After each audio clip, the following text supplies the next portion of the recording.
Kurasa. Mtazamaji wa EATV, karibu katika Kurasa, upate dakika chache za kufahamu machache kati ya mengi yaliyotufikia mezani kwetu kwa hii leo. Tuanze kupekulia kurasa kwa hili.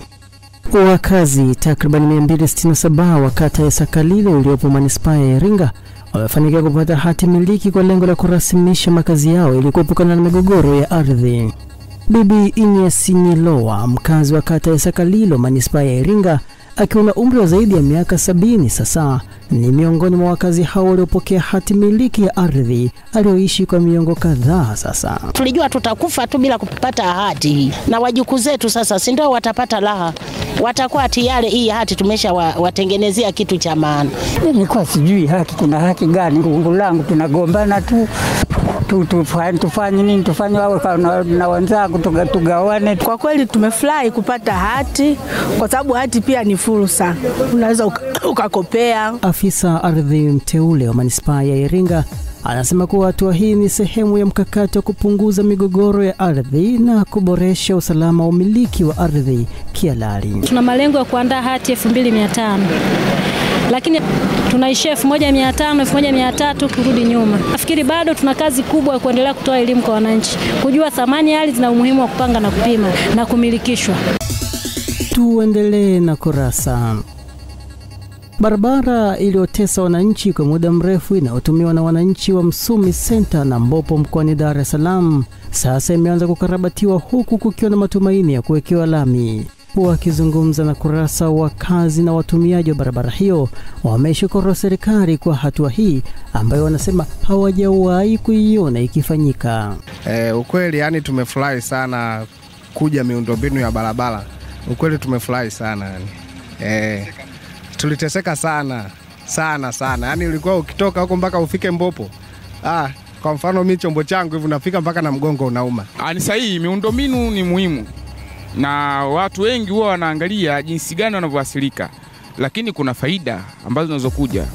Barabara inapowekwa lami, sawa, mji unazidi kutanuka, sawa, baadhi ya huduma nyingine zinakuwa nyepesi. Inatusaidia sababu barabara ikiwa mbovu, miundombinu mambo hayaendi. Kwa hiyo tunashukuru. Tunaona maendeleo. Kazi inafanyika, kwa hiyo Mungu ni mwema. Namwambia nini sasa mjenzi?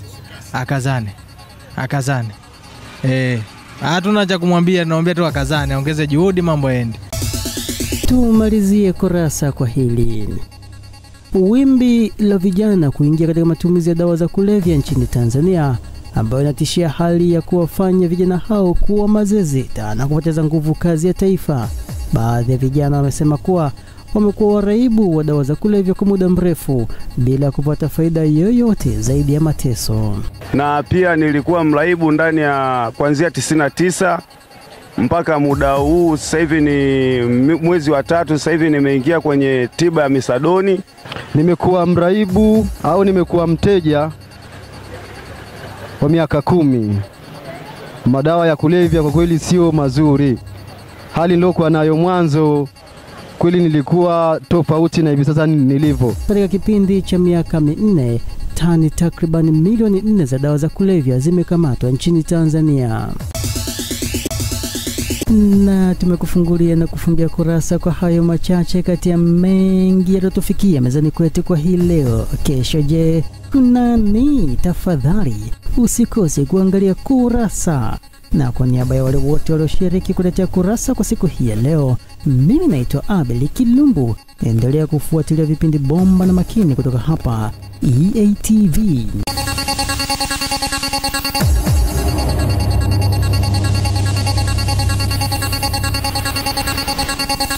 Kurasa.